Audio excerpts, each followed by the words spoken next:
Welcome to the Purpose for Life podcast. It's Wisdom Wednesdays. I'm your host, Suzanne Roberts, author of It's Deeper Than That and founder of The Great Reconnection. And today, as always, we have our co-pilot, Monu Singh. Thanks, Monu, for being here. Thank you. I'm so happy we get to do this again. Me too. It's one of my favorite things to hang with you with this material. Yes, for sure. And Monu, it was your suggestion that this week we do something from the book. Yep. So I've found something to read and then we'll talk about it. How does that sound to you? Sounds great. And it's really about what is this journey that we're on here, or that we have the opportunity to be on, to return, remember, and reconnect to the radiant power of life inside of us, which is sending us and giving us life that's connected to the eternal ocean of love. So it says here in this book, it's deeper than that. Turning one's attention inward is a valiant undertaking. Working to still the mind is a valiant undertaking. And yet it can be terrifying to admit that the material world is an illusion, and that the ego serves as a defense for the belief that you're a separate individual. It can be daunting to surrender what you've thought to be true and turn inward. The word surrender may roll off the tongue, but putting it into action is terrifying for most of us. We need to proceed slowly so we can handle it and not freak out. If you place a silk cloth on a rose bush, you don't want to rip it off all at once. It will absolutely shred the piece of fabric.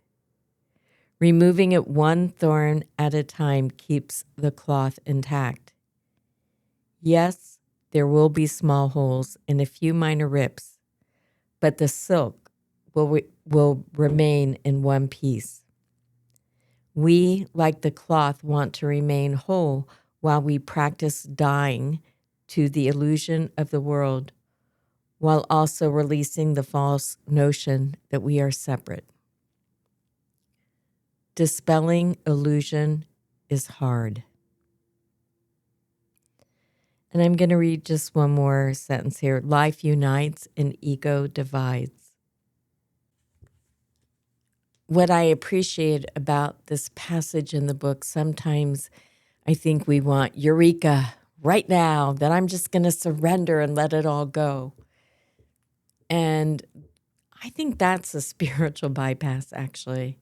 The truth of the matter is we are so identified with the material world being real and the invisible being unreal, which is actually the reverse, because the material world is constantly changing and it's an illusory, transitory landscape, while what is real is the invisible and can be known beyond the mind, and also the notion that I am important, which, we all want to be important. But it's the I that confines us. I was at a leadership conference recently, and it was talking about the difference between a boss and a leader. And it said the boss focuses on I, and the leader focuses on we. So just take that in. We always say we're not individuals and separate. We're unique and part of a whole. So we want to be unique and celebrate our uniqueness. But letting go of that identity and letting go of the illusion of the world is a slow process that we want to do one thorn at a time, which is dying slowly to a reality that most of the world believes in, and most of the world wants to support our separateness. So it's what is it, the fish swimming upstream, to want to do this differently and to tune the attention inward, which means I'm admitting to myself that this world is an illusion, and to begin to whittle away at the ego identity to soften into being part of an inner web or a we. It's actually terrifying, and we need to do it slowly and patiently and lovingly so that we are in touch with our wholeness as we do it, as opposed to fragmentation. I feel like this is such a rich reading. I mean, I guess I'll start with the pace that you're talking about. I think like it's not only that the outside world is moving so much faster and that there are these expectations that we need to constantly produce quickly, quick fixes, like a 5-minute hack to change your life, like these sorts of things that we see in magazines or on TV or on social media. But I think because we grow up in that, that really becomes internalized, that there is this fast pace that we should be moving at, and that change, whatever change we want to make, should come quickly, at the press of a button or changing the dial or whatever it might be. But I remember being in one of your classes and I was talking to another student in the class and expressing frustration, like, and this was actually the first class that I had taken with you, but in that class being like, I'm not there yet, and I feel like I should be there by now. We've been in class for 4 hours. Why don't I get it? You know what I mean?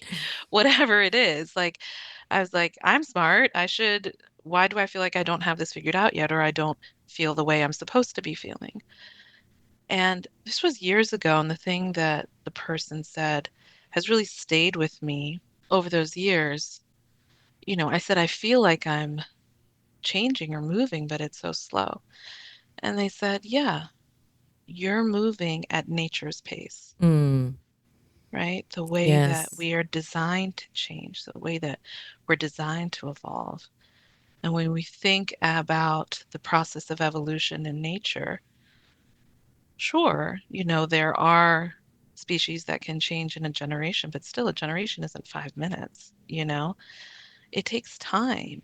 It takes time. And like you said, really understanding and sitting in that and accepting that is so contrary to what's outside of us and to how we have been shaped by living in the society that we live in.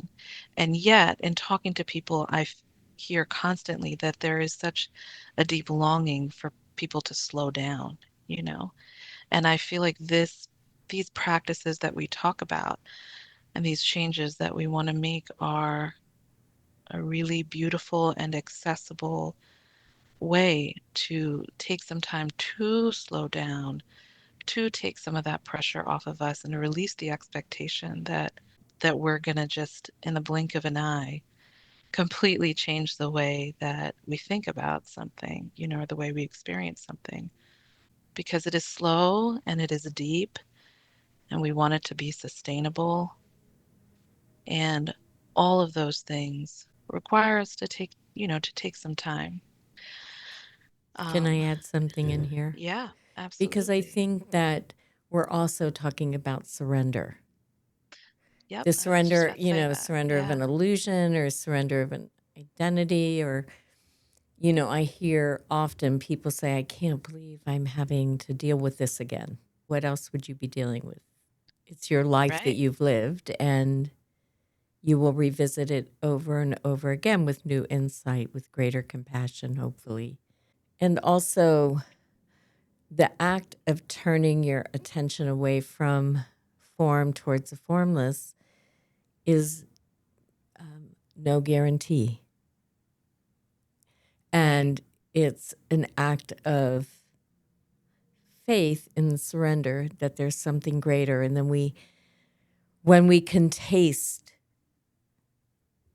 that river inside of us, that current, when we can taste the wholeness and holiness that's already inside of us, then we can go, okay, I can let go a little bit more. But we do need evidence and we do need experience so that it's worth it to let go. Yeah. And I also appreciate that what's in the passage. I like the word. It's terrifying to pretend like that isn't scary is not real. And I think it's important to understand it will be scary. That doesn't mean you shouldn't do it, but it will be scary. It will be hard, and it will be worth it. Yeah, absolutely. I mean, as you were reading, like I remember, and this is a conversation you and I had had maybe a year ago, where, I was sort of talking about like escaping from this world and like I just want to get out. And I think like escaping from something is very, very different than surrendering to something, Yes. right? It has a totally different quality. And escaping from something can, that sort of frantic feeling of getting out of a situation can give you the illusionary feeling that like things are going to somehow be better. You're going to get released from something. But surrendering Mm, to something, it's so much more demanding, right? Especially because of all of the things you said there. Until we get a taste of it, we don't know yeah. what we what the experience will be like. We're not Mm-hmm. guaranteed in our experience up until now that there is something better for us, something more life-giving. Mm-hmm. I think it's important that we understand that we're stepping into like a much more expansive, resourced way of being, but it requires us to let go of so much of what has shaped us and made us and what the outside world holds as being important. So surrendering to that, I mean, from my own personal experience, it is terrifying. And it's like little by little, Little like I'm by little. little by little, slowly sort of loosening the grip, right? Hoping that there's something much better for me to be moving towards and holding on to. Absolutely. Thank you for saying that. I love that you just said that. I am going to, as we wind down here, this is the book ends with collective power, and then there's this beautiful tree with some things. And I'm just going to read this as a way to reflect for this week for all of you that are listening as we tune our attention inward and begin to question our individuality and separateness, what's possible for us here. And it says here, I am safe inside my inner stillness. I am safe inside my inner stillness. I belong to the radiant life within me. I act on behalf of my vital life force. I am grateful for myself in the gift of my life. I am one with the river of life. We are. So take some time to reflect on that's as we tune our attention inward, that's the reward. Our inner safety, our inner belonging, our acting on behalf of our vital life energy, our gratitude for who we are and for having this gift of life, and learning to become one with the river of life. And there we are. So thank you for listening in today on Wisdom Wednesday. We'd love to hear from you what your thoughts are about this journey of surrender. And if there's anything else you'd like to hear, subscribe and keep listening. We have Wisdom Wednesdays every other week and great podcast guests every other week worthy of listening to. Thank you, Monu, for being here today. Any last words of wisdom you want to leave our listeners with? I just encourage everyone as they begin or continue their journey inside that we are a collective together and, rest in that and trust in that. Absolutely. Thank you. Once again, thank you for joining us here today.